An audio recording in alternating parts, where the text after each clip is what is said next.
नमस्कार, आप देख रहे हैं सारा अशोकनगर और मैं हूं आपका सत्येंद्र भदौलिया और इस समय खड़े हैं हम अशोकनगर की कृषि उपज मंडी के बाहर। आप ये दृश्य देख सकते हैं कि अशोकनगर की बड़ी मंडी है और गेहूं के लिए पूरा क्षेत्र उपजाऊ है, बम्पर आवक भी होती है, सरबती को लेकर भी है। मगर मंडी के हालात देखिए कि यहाँ किस तरह के, जिस जगह हम खड़े हैं वो मंडी का प्रवेश द्वार है। तो आप उधर से देखें, जहाँ तक आपको जो है दिख रही होगी दृश्य, पूरी तरह से जो है ट्रॉलियाँ खचाखच भरी हैं। यहाँ जो लोग हैं उनका कहना है कि कल रात को ये मंडी पूरी भर गई थी और अभी की स्थिति में करीब 2 से 2,500 ट्रॉलियाँ दोनों तीनों जो गेट है उससे आ रही हैं। आप ये इस साइड देखिए, दोनों गेट जो हैं वो उससे जा रही हैं मंडियाँ, एक के बाद एक ट्रॉलियाँ लंबी दूर तक लगी हुई है। ये दूसरा रास्ता जो वुमेन तरफ से आता है, उधर भी अगर देखेंगे तो लंबी दूर तक आपको ट्रॉलियाँ ही ट्रॉलियाँ हैं। ये तो सिर्फ प्रवेश द्वार के हाल है। अगर आप अंदर जाकर देखेंगे तो ट्रॉलियों की ये हालत है कि पैर रखने के लिए जगह नहीं है और दिन भर में इनकी डाक कराना भी एक बड़ी जो है चुनौती होगी। इसके अलावा एक और बड़ी बात जो कही जा रही है कि बम्पर आने के कारण इसके जो मूल्य है उसमें भारी गिरावट हुई है, एक मोनोपोली यहाँ पर रही है भाव को लेकर। तो जो समर्थन मूल्य किसानों को 2600 से ऊपर का रखा गया, उससे भी कम की रेट में किसानों की जो है गेहूँ यहाँ खरीदी जा रही है। तो बड़ी बात यह है कि इस बड़ी मंडी में, एक लाख प्रदेश की मंडी में गेहूँ की जब बम्पर आवक हुई है तो दूसरी फसलों की उपज भी कम हुई है। आज की अगर बात करें तो करीब 70 से 80% जो उपज है वो सिर्फ ट्रॉलियों की है, उसमें गेहूँ है। तो बहुत ज़्यादा दिक्कतें आज किसानों को है और उम्मीद ये की जा रही है कि 2-3 दिन की छुट्टी के बाद जो मंडी शुरू हुई है वो अगले करीब 1 सप्ताह तक इसी हालात में चलेगी। तो इसका जो सबसे बड़ा प्रभाव शाम के बाद, दोपहर के बाद जो देखने को मिलेगा, जैसे ये मंडियाँ खत्म होती हैं, यहाँ से बोरी लगने के बाद जाती हैं तो पूरा शहर इनके जाम के कारण परेशान होने वाला है। हम खड़े हैं अशोकनगर की नवीन कृषि उपज मंडी में। पुरानी कृषि मंडी में जगह की कमी होने के कारण इसको बनाया गया था और ये उम्मीद की जा रही थी कि जब ये बनेगी तो किसानों को सुविधा होगी। मगर आज के अब जो दृश्य आप देख रहे हैं, ज़रा थोड़ा सा चारों तरफ अगर घुमा के हम देखेंगे तो जिधर देखेंगे आप उधर जो है आपको ट्रॉलियाँ नज़र आएंगी। गेहूँ की जो बम्पर आवक हुई है उसके कारण पूरी की पूरी मंडी जो है इस समय चौक हो चुकी है, पैर रखने तक की भी जगह नहीं है। मगर एक जगह हम इस समय खड़े हैं, आप देखिए कि एक बहुत बड़ा विशाल टीन सेट बना हुआ है। ये बिल्कुल मंडी के बीचों बीच बना हुआ सबसे बड़ा टीन सेट। अब इस टीन सेट की अगर देखेंगे तो एक और जहाँ पूरी मंडी में किसानों के लिए जगह नहीं है। ट्रॉलियाँ इस समय जो है धूप में पिछले 3-3, 4-4 घंटे से खड़ी हुई हैं, किसान परेशान हो रहा है।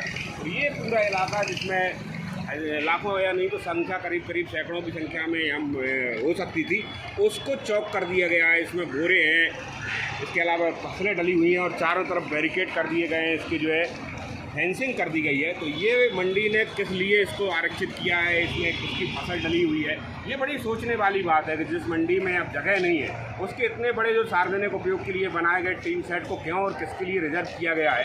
तो इसमें किसानों के लिए जो बनाई गई चीज़ें हैं, आखिर कौन इसका उपयोग कर रहा है और किस तरह उपयोग कर रहा है, ये भी एक बहुत बड़ा प्रश्न चिन्ह है। इस समय हम खड़े हैं अशोकनगर की नवीन कृषि उपज मंडी में, क्योंकि एक रेट की मंडी है और गेहूं की बम्पर आवक के लिए देश और विदेश भर में इस मंडी का नाम है, खासकर सरबती को लेकर। अब इस मंडी के हालात देखिए कि 3-4 दिन की छुट्टी के बाद जब आज मंडी खुली है तो इस मंडी में इस समय करीब 2 से 2,500 ट्रॉलियाँ लगी हुई हैं, जो पिछले 2 दिन से लगातार इसी तरह की हैं। पूरे मंडी का अगर आप दृश्य देखेंगे तो क्या टीन सेट, क्या सड़क, क्या दूसरी जगह, ऐसी कोई जगह नहीं है जहाँ खड़े होने तक की भी जो है गुंजाइश दिख रही हो। और ये जो संख्या है, इस संख्या का एक बड़ा नुकसान किसानों को हो रहा है कि जो सरबती और गेहूं के दूसरे जिनसों की मूल्य जो है समर्थन मूल्य पे है, उससे भी 200-300 रुपये नीचे जा रही है। न केवल गेहूं बल्कि और दूसरी जिन्स जो भी है, जैसे मक्का है, धनिया है, उनकी रेट भी जो है कम कर दी गई है। तो बम्पर आवक का एक नुकसान ये हुआ है क्योंकि किसानों को इस समय ज़रूरत है पैसे की, नगद की, इस वजह से समर्थन मूल्य पे ना बेचकर मंडी में ला गए, मगर मंडी में आने से उनकी उपज खत्म होती है। मगर आप देखिए कि ये मंडी का पहला गेट है और ये सामने करीब 1 किलोमीटर की ये मंडी है। तो प्रदेश भर में जो सबसे बड़ी मंडियां हैं उनमें अशोकनगर की ये मंडी आती है और पहली बार गेहूं की जो है इसमें तोलाई शुरू हो रही है। तो उम्मीद ये की जा रही थी कि इतनी बड़ी इलाके में जब मंडी होगी तो किसानों को सुविधा मिलेगी, इस भीड़ से बचाव होगा, मगर जिस तरह से उम्मीद की जा रही थी वो बिल्कुल नहीं दिख रहा। तो आप देखिए कि ये सामने जो है मंडी में डाक हो रही है, तो डाक का एक बहुत लंबा इलाका है, मगर जितनी ट्रॉली इस समय डाक में है उससे करीब 5 से 6 गुनी ट्रॉलियों वेटिंग में है। और ये अगले कुछ दिन ऐसे ही चलेंगे, 1 सप्ताह ये अशोकनगर में कह लीजिए या बड़ी मंडियों के हालात इसी तरह के रहने वाले हैं। तो ये तो समर्थन मूल्य से भी कम हो गया, तो ये खुली है तो इसको कम कर दिया।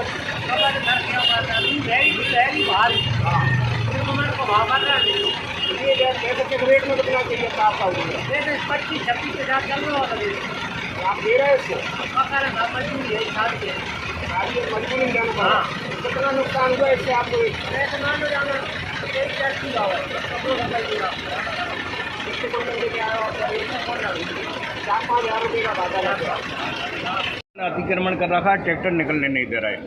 मंडी इंचार्ज आज की डेट में प्रशासक है, प्रशासक में एसडीएम इंचार्ज है। एक दिन मंडी देखने नहीं आ रहा है। किसान 4-4 दिन से अंदर ही नहीं घुस पा रहा, तो सैंपलों द्वारा बेच रहे हैं बिगड़ डांक के। 300-300 रुपये कुंटल, 400-400 रुपये कुंटल खरीद रहे हैं। इससे मंडी राजस्व की भी हानि हो रही है और किसानों का भी नुकसान हो रहा है। कम से कम 400 रुपये कुंटल पर कुंटल के हिसाब से कम खरीदी हो रही है। ये व्यापारियों की मोनोपोली है और प्रशासन ध्यान नहीं दे रहा। अब ये जवाबदारी प्रशासन की होना चाहिए ना। ये जो मंडी के अलावा भी जो सैंपल से डाक खरीद रहे हैं, इसका किसान और आप लोग विरोध नहीं कर रहे हैं? विरोध करेगा, कहाँ करें, कोई सुनने तैयार नहीं है। एसडीएम सुनता नहीं है, कलेक्टर कभी देखता नहीं है, मंडी देखी नहीं है कलेक्टर ने, एसी छोड़ते नहीं है। तो इस समय आपको ट्रॉली निकालना भी मुश्किल हो रहा है। आप देख लो ना, जाम है। आज 4 दिन से हम डले हुए हैं, 4 दिन से डले हुए हैं। मंडी में नहीं लग पा रही। लोग बाग और जगह पे कब्जा कर लेते हैं, बेचती हैं जगह लगाने के लिए, और का लगा लेते हैं। 500 रुपये में ट्रैक्टर लगने देती हैं, लड़ने तैयार हो जाते हैं। ट्रैक्टर लगाते हैं सर, 500-1000 रुपये की मांग करती हैं। अच्छा, सैंपल के अलावा जो मंडी में व्यापारी जो बोली लगाते हैं, तो वहाँ व्यापारी के अलावा जो कर्मचारी होते हैं वो भी जो है पैसे मांगते हैं क्या? पैसे मांगते हैं। बोलने वाला खुद देता है 100-200 रुपये। कितने रुपये लेता है? 100-200 रुपये मांगता है, बोलने वाला खुद देता है। पर्चा काटने के पैसा लेता है पर किसान से। पर्ची काटने वाला बोल रहा था मुझसे कि मुझे 50 रुपये दो, पर्ची काटूंगा। आगे निकल गया थोड़ा, नाम नहीं बोलने देते। क्या नाम है आपका? नाम क्या है? मेरा नाम सुरेंद्र यादव। कौन से गाँव के? एरिया 3। मैं रवि कुमार रघुवंशी करैया राय से रहने वाला हूँ। करैया राय मेरी खेती है, वहाँ से ला। भैया मैं सावड़ा के पास काशी हमारा गांव है मेरा। राजू रघुवंशी किसान हूँ मैं। और बहुत ज़्यादा भीड़ है, 3-4 दिन छुट्टी पड़ी हुई थी जिससे, और मुझे लग रहा है भीड़ का फ़ायदा उठाया जा रहा है। भाव भी 300-400 रुपये हर चीज़ पर तोड़ दिए गए हैं। जो माल पिछले दिनों जो 3027-28 बिक रहा था, जो 2200-2400 तक बिक रहा है। नहीं तो गेहूं का समर्थन मूल्य जो है 26-27 रुपये के आसपास रखा गया, उस रेट में भी जो है गेहूं नहीं बिक रहा है। उससे तो बहुत कम है भाई साहब, उससे तो 400-500 रुपये कम है। तो फिर किसान जो है समर्थन मूल्य पे क्यों नहीं डाल रहा है, मंडी क्यों ला रहा है? वो भाई साहब क्या है कि कुछ किसानों ने रजिस्ट्रेशन नहीं कराए हैं, पंजीयन नहीं कराए हैं, और चूंकि उसमें पैसा लेट मिलता है जी। और अभी क्या है कि फसलों के पैसे देना है लोगों को, हार्वेस्टर के देना है, कटाई के देना है। कुछ किसानों के यहाँ शादी वगैरह है, उस हिसाब से थोड़ा नुकसान झेल के किसान, मतलब किसानों की इस मजबूरी का फायदा उठाया जा रहा है। हाँ, किसानों की मजबूरी का फायदा है। क्यों, क्या नाम है आपको? ये उमेश यादव। कहाँ से आए हो? तो क्या रेट बिकी है आपकी गेहूँ? मक्का है, क्या रेट बिकी है? 21 से 40। वैसे क्या रेट बिकेगी? 23-24 तक चल रही है। 200-300 रुपये आवक के कारण बड़ी होने के कारण छोड़ दिया है।